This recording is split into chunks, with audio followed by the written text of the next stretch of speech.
Hi guys! Ako nga po si Cassie. Ako po yung magpapaliwanag kung bakit nagkakaroon ng mga bots sa Roblox.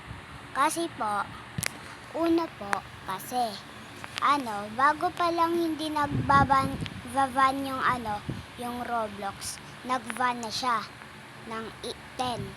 Tapos, 10, wala na.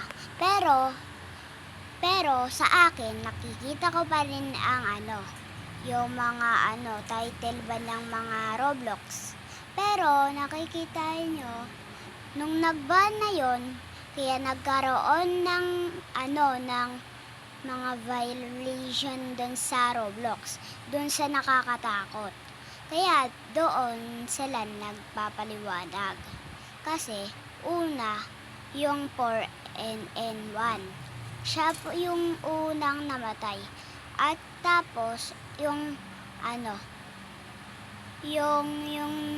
kulay green at saka yung kulay green na yung basta narararo ko na yun eh.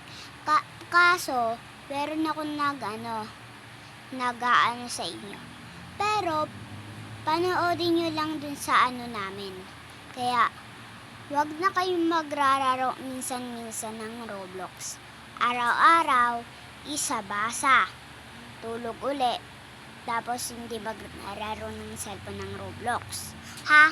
Hindi. Tapos, kasi kung hindi,